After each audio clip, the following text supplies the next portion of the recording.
You're listening to Chasing Prophecy Radio, where we discuss anything and everything beyond the scope of normal. On UPRN Talk Radio FM 107.7 in New Orleans and FM 105.3 in Mississippi. If it's unexplainable, we're talking about it. Whether you're a believer or a skeptic, we cover everything where the unknown becomes the known. And now here's your host, Jenny Nicasio. Welcome to Chasing Prophecy on FM 107.7 in New Orleans and 105.3 in Henderson Park. I keep saying Park. I don't know why. Mississippi, where we explore the unknown and discuss the mysteries that surround us and anything beyond the scope of normal. I'm your host, Jenny Nicasio. Tonight, I'm excited to welcome Tom Cahue. I keep saying his name wrong. Sorry. Paranormal and supernatural enthusiast. And we'll get him to say his last name for us because we need to do that. I need to go to a speech therapist. Yes. An accomplished creative in the entertainment industry with a rich background in paranormal societies, UFO meetups, and notable credits in film and television. Tom brings a unique blend of eerie insights and behind-the-scenes knowledge. Join us as we explore the unexplained and the journey to a creative success with Tom. And don't miss this captivating conversation. So, before I forget, I have something in my eye. Oh, it's going to be one of those nights. Make sure you comment and share the link. And just remember, we're all over on 8 different platforms, including FM 107.7 in New Orleans and 105.3 in Henderson Point, Mississippi. And we can be heard all the way down to Florida now, so which is really cool. And this episode is sponsored by the United Public Radio. And make sure you check out all the videos and read the archives on SoundCloud and across all the different radio platforms, Spotify, iHeartRadio. And if you have anything unusual happening in your life, anything paranormal, please drop me a link. I'd love to have you on this show to discuss it. And if you're a fan of Coast to Coast or Art Bell, and anything like that, and you wanted to check us out and you think we would be a great fit for a friend or a family member, make sure you share the link. And remember, we're on Chasing Prophecy on Facebook, YouTube, and the United UFO Radio on Facebook, Instagram. And I know they have Roku, but I haven't been doing Roku a lot, but you can check out all the different shows on there too. And don't forget to catch Sean Kelly into the night after this. He used to be my co-host. So just make sure you check it out. And remember to like us and share us and chat. And if you want to post a comment for Tom or a question, we'll bring it up on the screen. So don't be shy. So we're going to go ahead and get in and bring us our fabulous guest on. And I just want to make sure I have his information in front of me. Just give me 1 second because my computer is running slow and I use my notes on my computer. Okie doke. Okay. So he also has a podcast and I'm going to get to that. But he also has a meetup, a UFO meetup. So that's really cool. And he is a screenplay writer and he's an author and he's in IT. So let me go ahead and bring him over so he can tell you more about it because my computer's being goofy as usual, Tom. So sorry about that, Tom. My computer's going crazy as usual. Oh, so Tom, well, you're in IT, so you should understand that. We're going to get to that. So go ahead and introduce yourself to the platform. And remember, guys, usually it starts out slow because for some reason, no one gets their notifications until we're 10 minutes into it. So tell us about yourself and what got you into the paranormal. And I like your little guy back there. I like him. One of my co-hosts, that's Cassandra. So she's pretty sexy. I like her. Okay. Yeah. Go ahead. So, yes, thank you so much. I appreciate No, I thought you said that was Cassandra. That's not your co-host. No, I have another co-host. I thought you were being funny. No, that is Cassandra. Yeah. No, the woman, the myth, the legend. So thank you, Jenny, so much for having me on. I really appreciate this. And I geek out every time I get to talk about something spooky, crazy, scary, weird, odd, you name it. I'm not a thesaurus, but I could go on and on. So yes. So first off, last name Cahue. Tom Cahue is that's my Tom Cahue. Cahue. Yep, there you go. Perfect. There I Just go. like Cahue. Cahue. Like think of it that way. Look, I've been through school. I've been through public school. I'm Cahue, so that's fine. I answer to either one. I've been called a lot worse. So yes. What got me into the paranormal? So let's start there because yes, definitely start there to get to here. I guess the best way I can put it, Jenny, is it was talked about in my home, so it wasn't like, oh, that's weird, don't talk about that. You know what I mean? So it was like encouraged, I should say. We were an X-Files family, so growing up. We loved unsolved mysteries, sliders, whatever the shows were that were anything on the fringe of paranormal, right? So being allowed to watch that stuff, talk about that stuff, I think it just kicked off the lifelong interest into the paranormal and things like that. So as you get older, other things not get in the way, but they take precedent over your life. And where I'm at now, in late 30s, I'm filling my time with interests again that I want to do, and writing, podcasting, paranormal societies, meetup groups. When it was funny, when you're younger, when you hear people say, "Oh, you have to have hobbies," and you're like, "Whatever, I'm just going to drink till I die." And then now you're like, "Man, I have to fill a lot of time in my schedule because I can't just go to bed after work." So this is where all of that stuff came from. You get to be in touch. Plus, as technology moves on, newer gadgets, cooler gadgets, I think it's just amazing the leaps and strides that we have taken as a society. And I often say this on my podcast, and I want to mention it here on your show. Don't you feel like this generation, this space and time that is more conducive to paranormal, people being able to talk about it more freely than maybe it was in the past? Oh, yeah. I think now, especially with all the disclosure and everything, I think we're more apt to relate to it, and we're not so scared to tell and share about it. Because a lot of times back then, we couldn't talk about it. You're like a Looney Tune, you saw aliens, you saw a spaceship. Okay, we're going to call, the guys with the white coats. Straight jackets and all. But no, you're right. And that's why I asked that was leading me into my meetup group. I joined and then became a co-runner of it after a couple meetups. And, and really because this thing has taken off, where people, I underestimated that fact, Jenny. I underestimated how much people want to talk about this stuff now compared to in the past. And that's my own prejudice is coming out. I'm actively involved in the community and have fun and do, paranormal investigations, all that kind of stuff. But even I'm like, oh, not everybody wants to hear about that. You know what I mean? So when we started this meetup group, UFOs Over PA, we really need to change the name because we just thought, oh, let's just find a few people who live around the Philadelphia area who might like UFOs, UAPs, and anything paranormal that might come from that. And now we're a group of hundreds, and oftentimes people have to back out of the meetup group if you join up late because you're just not going to get a chance to talk. People want to join. They want to get on weeklies, Thursdays, 6 to 7 p.m.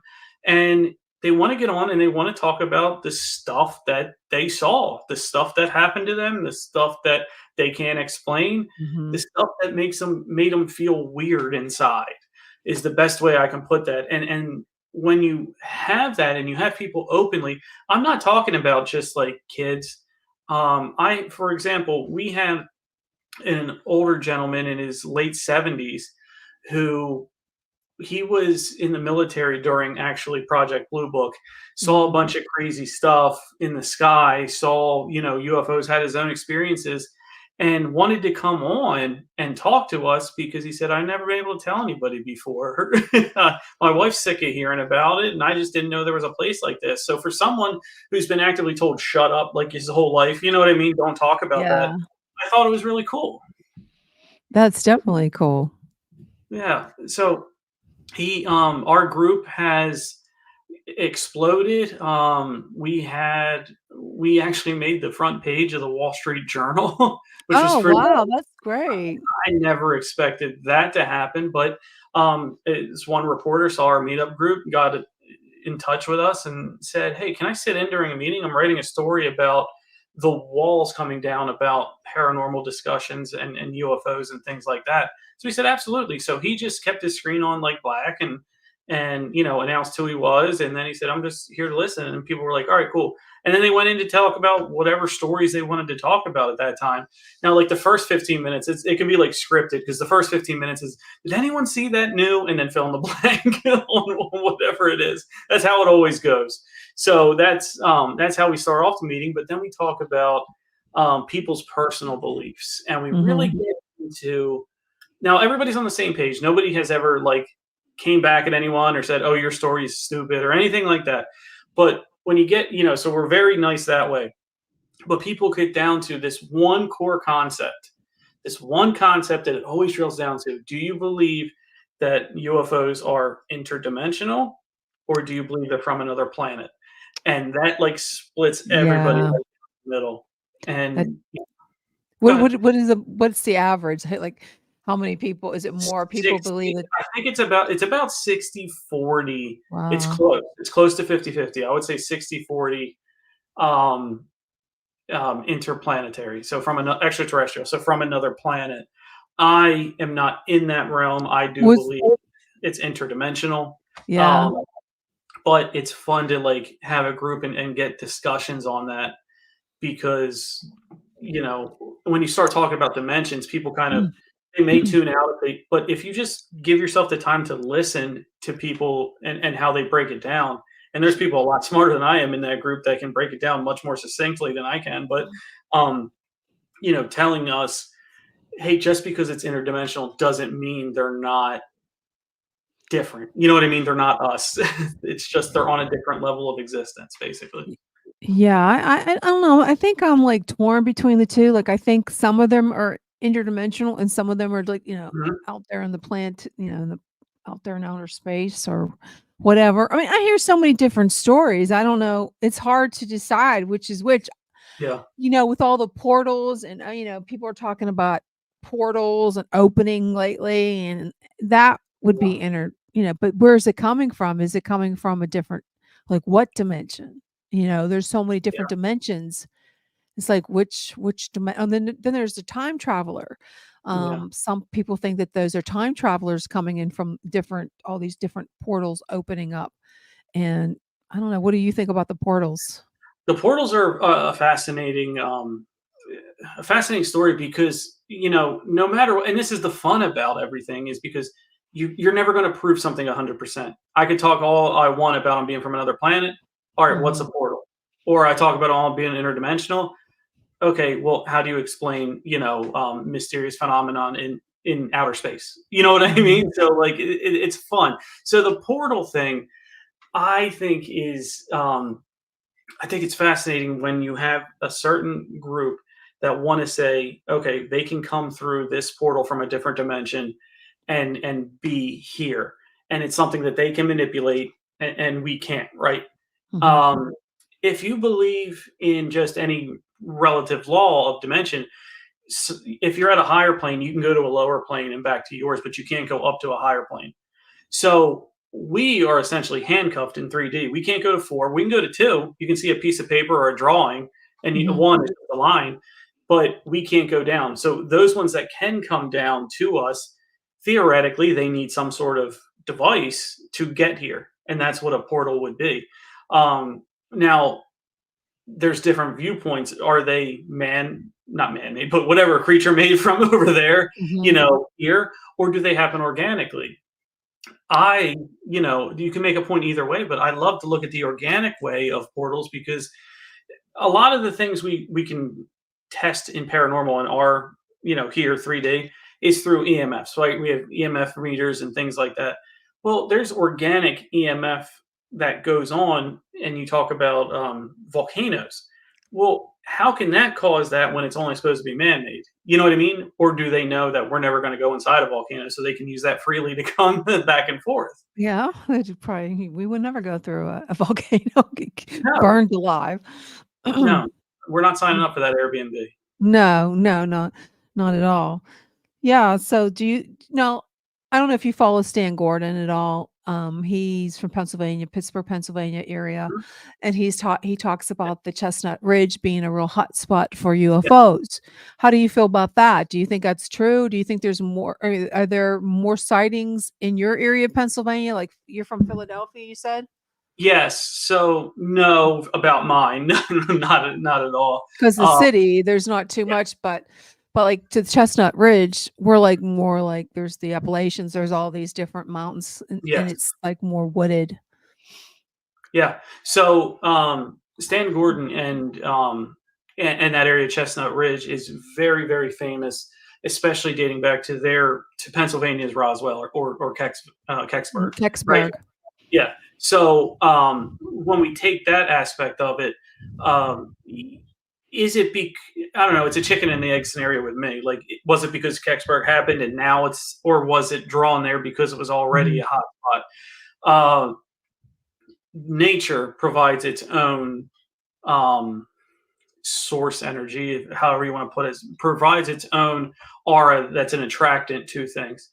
Mhm. Uh, Western PA and then West Virginia, we're all over in that area. You have a ton of sightings of not just UFOs, but also in the cryptid realm, and things like that. And many say it's because there's a lot of cave systems and dwellings like that. Mhm. Or Underground yeah, tunnels. underground tunnels, things of that nature. Or if you want to go one step further, that just means the inner of the earth is pushed up further, closer to the surface than others, right? You know what I Mhm. mean? If you have a mountain, that's a lot of area pushed up high that should be deep underground. So I can't really speculate on that portion of it, but with Stan Gordon and Chestnut Ridge, we see, and I am a member of MUFON, so Mhm. I do see their database and I do see where reports come in.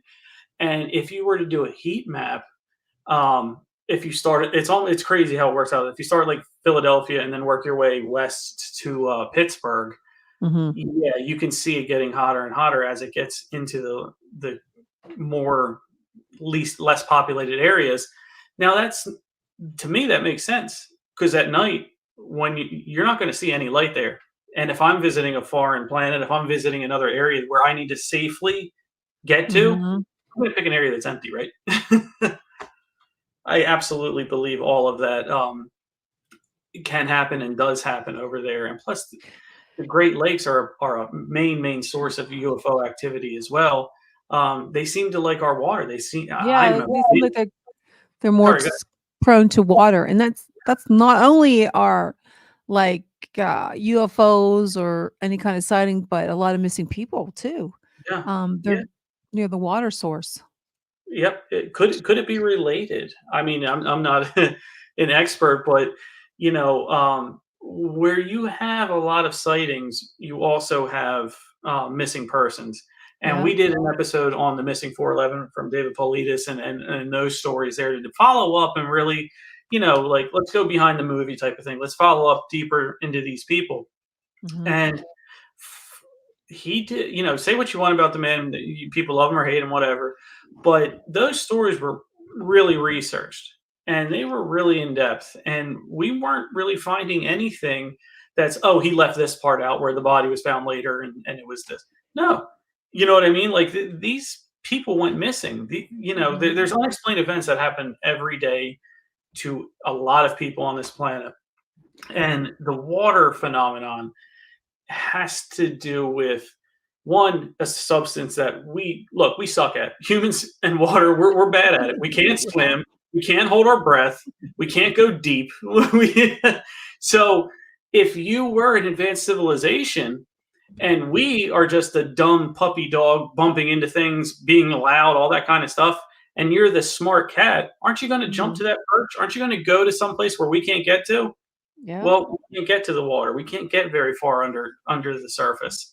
Even our most equipped machines. We had a, I hate to say it, but we had a guy who thought he could bring people down to the Titanic with a joystick controller. I mean, Yes. Yeah, that's ridiculous. so we're not very good in the water. I can absolutely see that these creatures, these interdimensional beings would love that. You know what I mean? Because it's an area they can be in peace on our planet. Yeah. What kind of evidence can you share that as maybe you found during your research with the group, or did you find any evidence of anything, any video? Did anybody share any video or anything like that? Oh yeah, we have a lot of video that people share, and before MUFON took down their library to update it, we would just be looking at last week's reports, and I would share my screen on like a Teams call, and we would look at a video and be like, what does this one look like? Oh, look at how this, and then we would also try to debunk it ourselves, because there's a lot of people that give a bad name to our group, our population, that the people that enjoy this stuff. So we almost have to be more critical than the critics, right? So we need to be proactive in saying, oh no, I don't believe that one is. But for us, this one gentleman got on, and I wish I had the picture now, but this one gentleman got on, and he was like, I took this picture of these lights in the sky when I was in oh man, I'm sorry, it was like St. Thomas or something. It was in the Caribbean, and he was on a honeymoon. And he said, I saved this. He was a Polaroid, or not Polaroid, but it was a regular picture. He saved it for many, many years, and he showed us it. And man, like, this guy, there was no way he could have done any digital editing. First of all, like, you're talking to this guy, it's not, the picture isn't like new, so you can tell he's been keeping it. You know what I mean? It's been in like folders and things like that. But the lights on it, he was thinking maybe there was some reasonable explanation for it. We were taking a look at everything. We got the image, we showed him how, with IT, we can digitally enhance it. We can do all that. We couldn't find anything to suggest that was faked or anything of the sort, that in the sky, these lights could be something else. He thought maybe there was like some kind of reflection, so we're going through the whole evidence, based, detection that we're trying to show him. No, this isn't this because that. No, this, we could not prove that picture, incorrect. And for me, giving that answer to him and seeing this older man like light up and be, really happy was it for me. So to bring it full circle to your point, I don't know if there's going to be a great piece of evidence that I can show for me to you, or the fact that everybody has their own evidence. And when you can prove, we're not proving it's real, we're just proving it's not fake, and see them light up.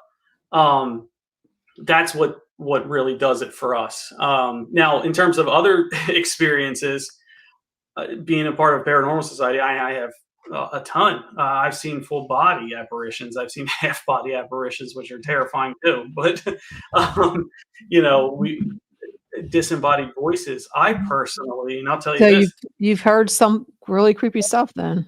Yeah, I've heard, I've seen. Share with me. Absolutely. So we're in one investigation, and this is Laurel Hill Cemetery in Philadelphia. So huge cemetery, more of like a popular cemetery, which means like the people buried there are like important, or they have a story behind them. You have people from like the Titanic, and then you have like movie characters, things like that. And I say movie characters, not actors, because they are fictional characters that they dig a grave for and put a grave there. I don't know, but it's been in many movies. So we were going around, and as a part of our Paranormal Society, we are the tour guides for whenever they have an event. So they get about 30, 40 people, bring us in, and we split them up into groups, and we walk around the cemetery and use our devices and just like, have fun. So what we tell everybody is, if you see something, say something, because if something if you see something and you don't say anything, you could take somebody else's chance who was like, Yeah. did I see it? Oh, no one else did because no one said anything. So that's why we said we're walking. We get up to an area with like 12, 15-foot high, like, mausoleums and, angels and all that kind of good stuff. We're walking. We're trying to talk to the group behind us and keep going. And out of like, it was like not the periphery, but it was close to it. I saw like somebody, and I turned, and I saw two. They were dressed like a soldier in like the Revolutionary War. Took a few steps to me, only the waist and pants down, turn and walk right away. And it was only legs. It was no torso, no stomach. It was legs down, walk towards me and turn and ran away. And I stopped, and I heard the other guy in my paranormal society next to me said, "You saw that, didn't you?" Oh. And I turned, and he said, "Before I say it, what did you see?" And I said, "A pair of legs taking about 3 steps towards me and then turning and walking right away." He said, "That's exactly what I saw." And where was this at? This was Laurel Hill Cemetery in Philadelphia. Okay, that wasn't anywhere by Gettysburg. Oh, no. Gettysburg would be about 2.5 hours. Okay. So I was wondering, it's a soldier you saw. Well, it could have been revolutionary. Philadelphia's a big battleground. Yeah. In the War. Okay. So we turned around and we said, "Did anybody see anything just now?" And 2 people raised their hand, and the one said, "I saw 2 pair of legs coming and walking away from us, and it was only legs." And the other person said, "I saw that too." If more than one person saw it, that's pretty cool. That is, yeah. And I said, we were joking around. We're like, "Well, you guys, it's only downhill from here. You hit the jackpot." Like, to us, an apparition is the, that we want to see. So, they were enthusiastic. They loved it. They had a great time after that. Everybody was keeping their eyes peeled. But it's something that when you take somebody through it for the first time and they see something they can't explain and they're scared, but you see like an excited smile. Yeah. That does it for me too. Like holding people's hand through a paranormal experience. To see an apparition in person, that I don't know how calm I would be. So well, most of the time it's within 3 seconds. 3 seconds. Is that how long it was? Wasn't very long. Yeah, it's not going to be very long, and you might not even think about it until after it's already done. Until you see it. Till you see, yeah. So you see it, and you're like, huh, and then you maybe double take and it's gone, or you double take and it's still there and fades away, like mystifies or whatever. But most of the time you're too in shock to feel anything. First of all, most definitely, that's your most. Yeah, I've heard things, felt things, but I never really seen anything. So I don't know if I want to see anything. Well, I mean, yeah, if I think you need to open yourself up to that. So if you don't want to, that's, your preference. You're making it known to whichever entity, "I don't want to see you."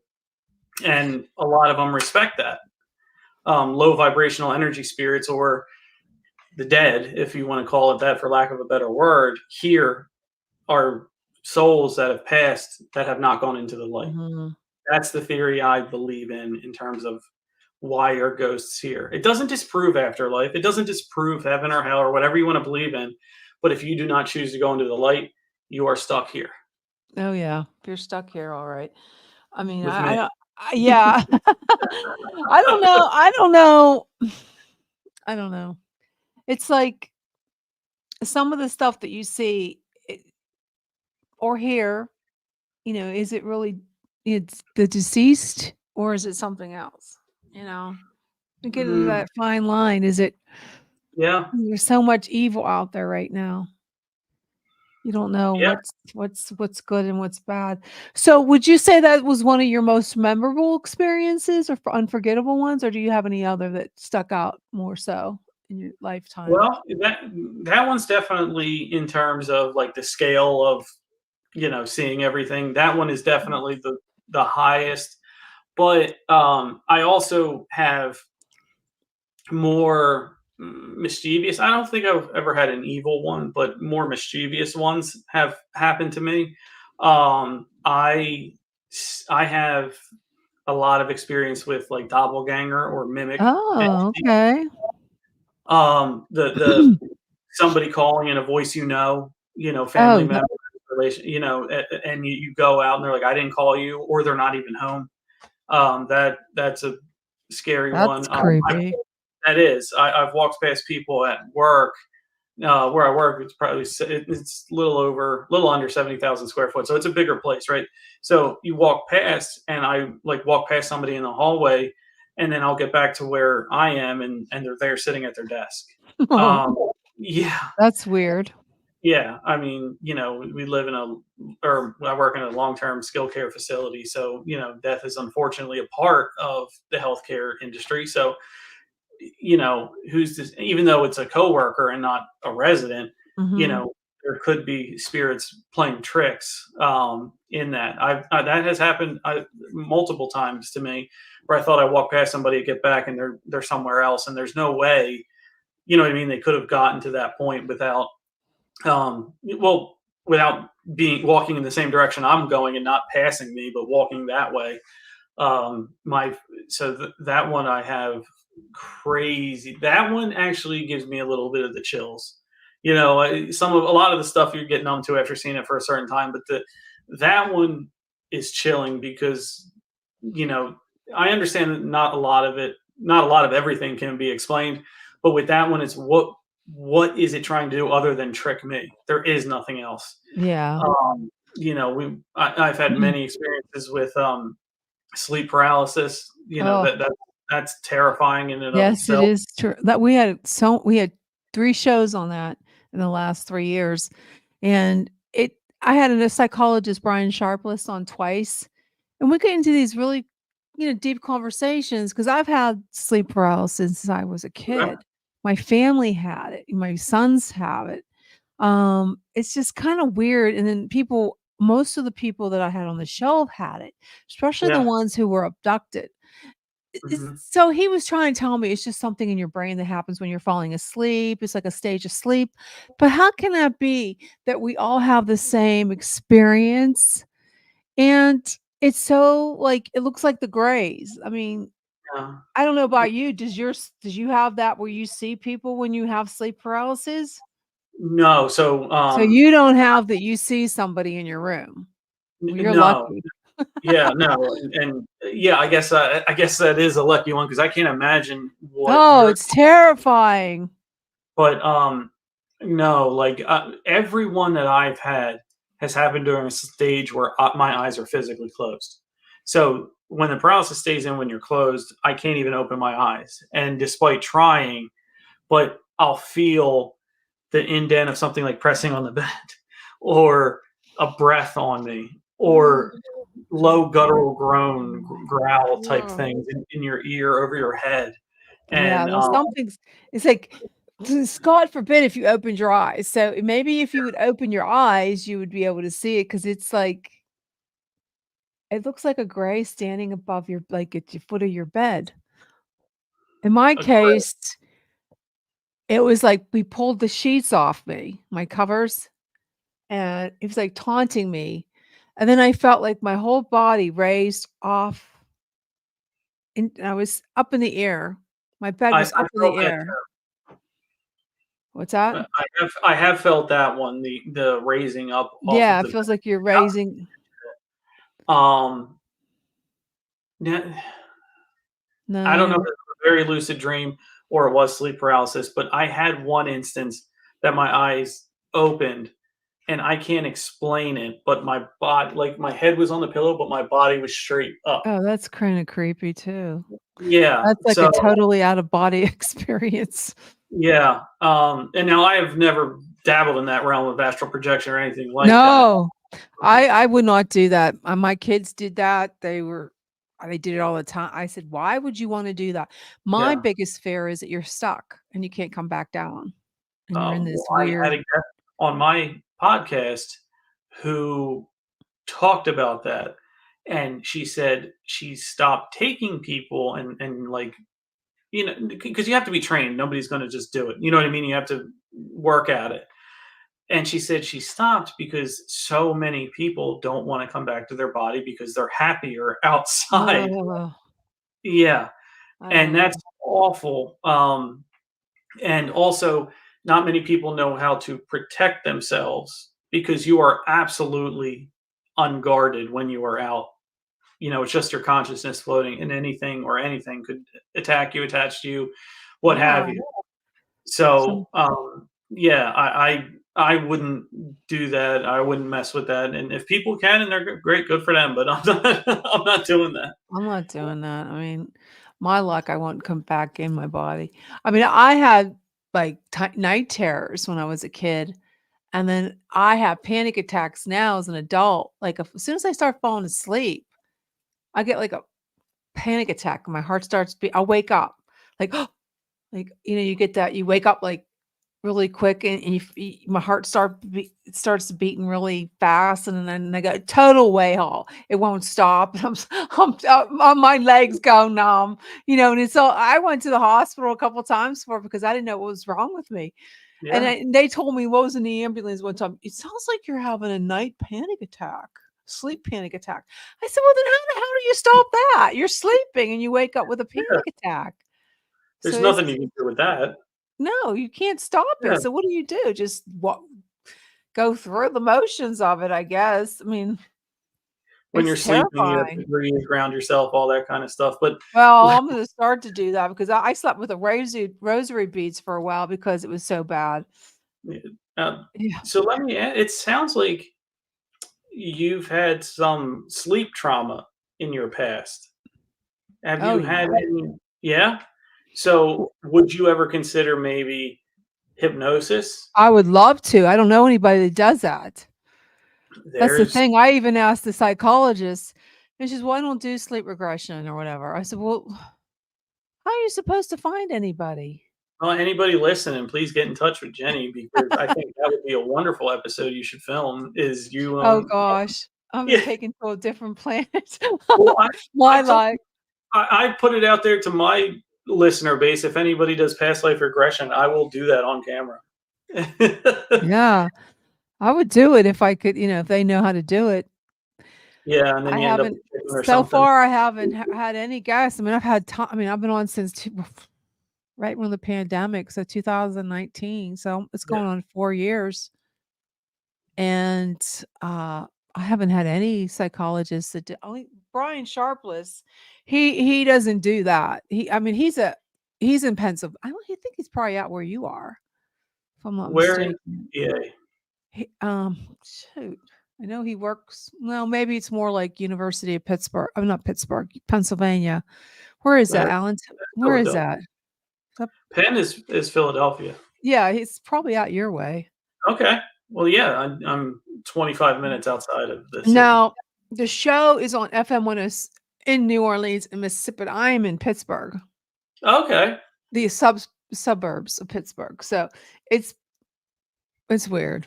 I can't tell you. I guess it all started when the pandemic and I never left.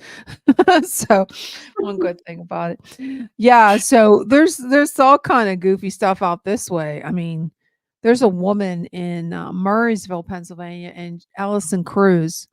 And if you go to YouTube, you can see all her stuff because she has some serious equipment that she's filmed so many things in the sky that MUFON blew off, which I don't understand why they blew off. Because I seen them. They look like they look like helicopters, and then all of a sudden they morphed into something else. And they go down by it was an abandoned coal mine where these homes are like scattered, like farm homes. Yeah. And they would go above that, and I said, "Well, maybe they're trying to get something from the coal. Maybe there's something with the coal, that they're using that they need. I don't know." And but MUFON Yeah. blew it off. I can't believe they did that. Blew it Because off. like that, it's supposed to be ideally a place where anybody, anybody can, Yeah. report a UFO to. And to me, it's not their job to decipher who's, Yeah, that's what I couldn't understand. It's like why I used to be a MUFON investigator, and then I left because I didn't like some of the stuff that was going on, and I left. Oh, But, yeah, I was a yeah. field investigator, and I wrote, I got involved in it because I wrote a story because my son, when he was a little boy, like 6 years old, he woke up in the middle of the night terrified. And he Mhm. comes running in my room and he was broken out in a cold sweat. He said a light came in through his window. They tried to take him, this Wow. bright light, and he would not go to sleep in his room anymore. He still doesn't like that room. He's a grown man now, and I got into because we would sit outside having a bonfire, just talking about it, like making up stories. And I decided, oh, I'm going to join MUFON. But then I started to write a book, Mhm. from the sky about you know extraterrestrials, and so I started writing, and I got so involved in it, and that's when I got involved with MUFON. And I sold my books there at conferences. I mean, it was cool. But they really never treated me very well, so don't Mm. I don't I I'm not a big, what do you wanna call it, follower of Yeah. MUFON, but No. I have MUFON field investigators on the show all the time, directors, but I don't know, it rubbed me the wrong way. But, yeah, I'm like, that's how I got involved in all the paranormal, and, of course, the X-Files like you. I mean, Yeah. I was a the whole family, we watched the X-Files, and we Excellent. were yeah, and we saw where I lived in like a suburbs, and it was all farm, like, rural, and it was, like, more farmland, and there Yeah. was no development, and we saw some really strange stuff in the sky, and that's how I Yeah. got into that. But that's how I got into the paranormal, and I write about it and stuff. It's just sorta like you. So, your family, you were into X-Files, so what made you decide to start the group? Was there something that happened to you, or did you see anything, or you just felt like it was a hobby you No, wanted it to it do? was a hobby. It was, like I wanted to, um, I guess, get back into, that area of my life and that interest, Mhm. Um, getting putting out a group there, and technology, right? So, who heard of, like virtual meetings pre-pandemic? It was for work and that was it, right? So, Yeah. what we're doing now hasn't been around for more than 10 years, so, with that, and a lot of people, one thing that I've found is everybody's story that they're willing to share is interesting to me. It is, and it could just be me, it could just be sap, whatever you want to call it. But when they bring up their story and they bring up, how it affected them, and everybody that I've talked to has something interesting about their story that makes it unique to them. Mhm. And, you know, are all of them true? Maybe, maybe not. But are all of them entertaining to me? Absolutely. So I will listen to whatever story you have to tell, and I will make sure you have an area to tell it. And that's what basically prompted this meetup group, prompted us to start and keep going and grow it. Is, if you put a Facebook live out without, and you're just going live and you're talking about UFOs and aliens and things like that, people are going to look at you a certain way. But when you're behind a meetup group, you know what I mean? You're behind a Mhm. login wall where you're with your own brethren, right? um, you're more likely to tell that story, and you're more likely to get into the details and how it affects people, because there's some people that were really traumatized by some of their experiences that they had. It really messed them up, hurt them, however you want to call it, where they needed to get it out. They needed to talk about it. And, many stories I've heard from different people are, oh, that, they'll end it with, and that messed me up for a long time. And that's what I want to get into is like, I say, hey, well, how did it mess you up? I couldn't sleep. I really couldn't talk to anybody about it. When I did, I was ridiculed. So I just forgot about it and didn't want to pay any attention to it. And that's well and good when I'm at my job or I'm with friends or I'm with my, husband or wife. But when we all have alone time in our lives. We all have to face that alone time at some point, and it just eats at them that they're like, what was it, how did that happen, and it really started to build a trauma in them Mhm. that talking about it, if nothing else, got that out of them. You know what I mean? And they're able to talk about it. And if it messes them up and they're still actively haunted, no pun intended, by it, they can come every Thursday from 6 to 7, hop on, talk about it, and there'll be people to listen, to have suggestions, and to just be an ear to them. You know, we that's the kind of group that we have. If anybody's like a troll or anything like that, we kick them right Mhm. out. We don't have to deal with. None of us have to deal with any of that. And we want everybody to have their voice heard and their feelings shared. Um, because like I said with the military man that I first started talking about, um, he was so used to people saying, "Don't talk about it, don't talk about it, don't talk about that." And here he is late on in life, tells his story, and next thing you know, it was the meeting that got him on the front page of the Wall Street Journal. So you never know who's going to be in, and you never know, because when you join that meetup group, when you join it, your title is gone. I'm just Tom, and I'm in there talking about some stuff, and I do probably less of the talking now, because as a host, I really want it to be about the group rather than me just dictating and narrating to everybody. So Mark, my co-host of the podcast, he's also he's a co-creator of the group. We just sit back and play quarterback, keep the discussion going, and that's all we really do. Pick up dead time. It's what you learn as a podcast host. Yeah. I'm gonna show a TikTok video, and I just want your opinion on it. I don't know if you go on TikTok at all. Absolutely, let's do it. But it's really weird, and it's been all over the internet a lot. And I don't know, a lot of people they don't know what it is, but I just wanted to get your what you think it is. So I'm gonna turn it on. And this person found this on their door, their bell. Can you see it? Did I have to wait? I have to bring it in. Sometimes it's there we go. Okay, I'm gonna play it. It's really creepy. But those Ring doorbells, those Yeah, what do you I have. call them? Yeah, so this is what they woke up to, and it's kinda creepy. Let me see. The creature of an unknown origin has been trending on social media, and no one could seem to figure out what this animal is. They can't tell if it's an alien, they can't tell if it's a cat, they can't tell if it's another, hybrid creature.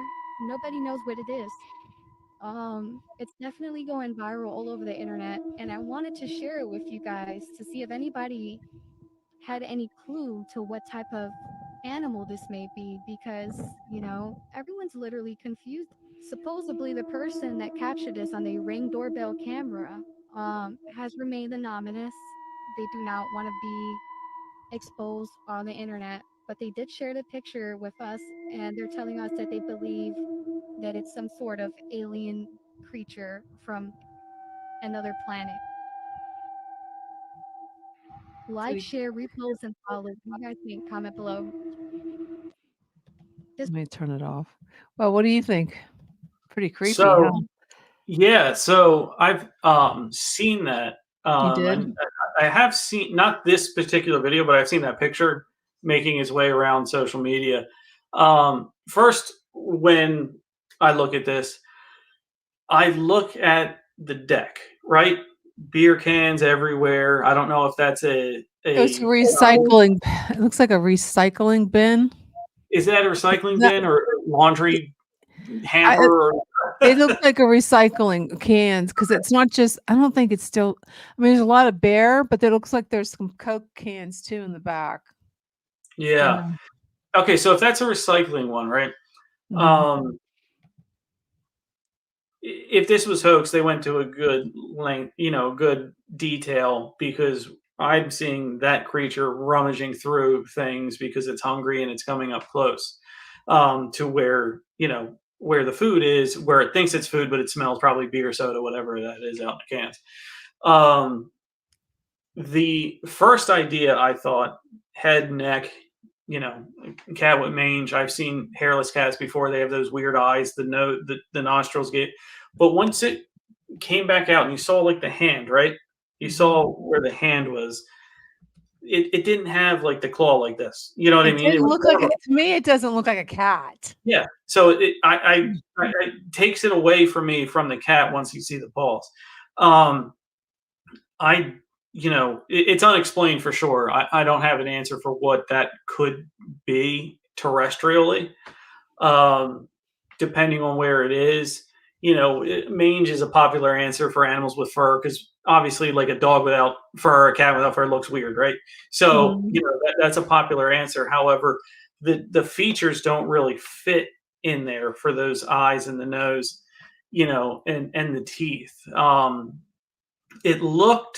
The teeth didn't look that sharp, so maybe it doesn't prey on or eat prey, So Yeah. it looked like a forager with the claws, right? It looked like something that would be a digger. It would grasp and eat, whatever. So, yeah, it definitely to me didn't look like it belonged on this planet, just because there's too many features, Mhm. right? There's too many And features that counteract each other. The big eyes facing forward, predator. The teeth flat, not sharp, grinder. You know what I mean? Like for plant. The claws meant for grabbing, you know, touching. It would seem that the animal would be intelligent because it has to have enough smarts to use its appendages in that way. So, no, Mhm. I'm absolutely fascinated. Thank you for showing me that because if I was just to give a Pretty quick cool. rundown just there, I can't give you an explanation that Yeah, to me, was it looks like it extraterrestrial. could be something because especially because the people don't wanna be known. Um, to me, those hands are creepy. They look like the Mhm. look like ET's hands. It did, yeah. And you know what's crazy? Because I always wonder, because you write screenplays, um, oh my god, Steven Spielberg, how do you know that he didn't see something to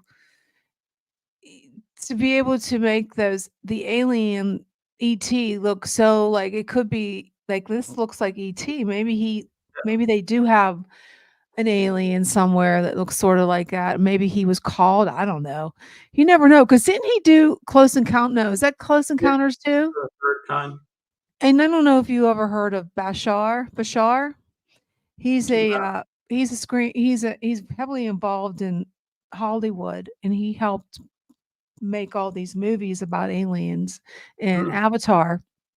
And apparently he saw a UFO when he was a young man, and he channels him, and he Right. works for them. And I wonder, maybe I don't know, maybe they all work together. I don't know. It's kind of creepy. How do they know all this weird stuff? I don't know. You're exactly right because where does an idea come from? It has to come from something we've already wrapped our head around, right? If Mhm. you were to tell me, if I were to tell you on the spot, hey, think of a creature no one's seen before, you're probably going to think of creatures that are seen before and mush them together, right? You have to Yeah. have some sort of something in place to go off of. And what's funny is when you talked about, was it Bashar? Bashar. Yeah. Bashar, that wouldn't be the first person that I know about that channels or raises their consciousness to a level that they can um, communicate with extraterrestrial beings. That's not the first time I've heard that. Where they become in tune with them. For what now? How I don't know, but the story is that they become in tune with them, raise their consciousness to a level where they can be on the same wavelength as the creature and gain experience. And I've talked to people that said the same thing, where it's not teaching. Like it's not like, all right, Jenny, I'm going to tell you these secrets. It's an interaction where you meld with them, and then when you separate, you know what they know, Yeah. type of thing. So if we were to take that and to see and feel that way, um, I've always believed there's more than one ET. I don't think grays are the only one out there. I do believe there's different species, civilizations, whatever you want to call it. So could it be that this individual is asking them, "Hey, can you show me what another type of UFO or another type of alien creature looks like?" And it does, and then he Mhm. takes that and reports it back with whatever image he has in his head, and sketches it out, or has somebody sketch it out for him. But no, I completely agree. If whether Spielberg himself or close confidants or people he trusts have seen it, he's Mhm. getting that he's getting that knowledge from somewhere else, somewhere that's Yeah. not here. That's what Uh, I think, and I feel like that's probably it. So let me before we go, let me play this Bashar. Sure. I don't know if you Yeah. ever seen him before, but I'm gonna put him on. And I'm gonna hit play. Okay. I think I have to go back because I might. Oops. Okay, here we go. My name is Daryl Anka. I am the channel for an entity known as Bashar. I am also a writer, producer, director. As a young boy, I've always been artistically inclined. I could start drawing as soon as I could pick up a pencil when I was 2 years old. But I had an incident happen that happened at 3 years old that I didn't remember until much later in my life. And I was playing in the living room of my parents' home. And I was, one of those things where kids make a fort with a card table and a blanket. I was underneath it, I was drawing. And what appeared to me in midair was this whirlpool of light just hanging there. Now, as a child, I didn't think anything of it because I didn't know what was normal and what wasn't. But my perception is that there was somebody communicating to me through that, as if it was a window to somewhere else. For me, that became what I would consider to be the inciting incident that indicated that there was some kind of an agreement here that was going to unfold at some point in my life that had to do with the channeling. But it didn't really get triggered until 1973. In 1973, I was in my early 20s when on 2 occasions in broad daylight, a week apart, I had 2 very close UFO sightings with friends with me both times. The first time was only about 125 feet away. The second time was only about 60 or 70 feet away. Some kind of an advanced technological ship. No sound, being able to move in unusual ways. You don't think much of it until you actually see something yourself. And then your whole world turns upside down because those things weren't supposed to really exist. But seeing something like that solidly made me realize that things were much different than we were being told. So I wanted to find out more about it. I started doing the research, finding any book I could on UFO sightings. And at that time in 1973, the metaphysical section in bookstores wasn't very big. You could probably find everything on one shelf. There was UFO stuff, there was psychic stuff, there was channeling stuff. Mostly the Seth material at that time was becoming pretty popular. So I read all of that and I started just kind of digesting all of this stuff and realizing that there was sort of a whole other world going on here. 10 years after the sighting, I was introduced to a channel who was conducting seminars at the time. I went into the class not because I thought I wanted to be a channel in any way, shape, or form, but I was curious as to how channeling could be taught, because I just sort of assumed it was something that just sort of happened to you out of the blue. But I wanted to further my research. So I went into the class, and it was a series of different guided meditations. And it wasn't like you were necessarily expected to have to channel with an entity, but it was about getting in touch with your creative side, your own higher mind, however you wanted to use the meditations. But about halfway through the course, we were in a particular guided meditation being given by the entity through the channel. Something happened that I can only describe as a kind of an instant telepathic contact from Bashar. It was like somebody just sort of shoved this information in my head in a split second. I instantly remembered making an agreement before this life to do this with him. I understood the UFO had been shown to me by him to get me to start doing the research that I needed to do. So when it came time to fulfill. So that's Ooh. his. Isn't that crazy? Crazy. I love that. Yeah, so I'm thinking that he's helped write all these UFO movies because he channels this guy. So Steven Spielberg, I think probably he had some kind of connection with, because that creature we saw on TikTok, it looked kind of creepy like ET. It looked like a mini version or ET's little nephew. Yeah, so it's like I don't know. It's kind of crazy, but I really enjoyed having you on the show. We'll have to have you back. Don't go Absolutely. nowhere after because I want to talk to you real quick. But everybody out there, I want to, thank you for joining us. I know some people just started to join us now, and we were supposed to be on was it Pittsburgh Paranormal, and I don't think we got on there until late. So I don't know what happened with the stream.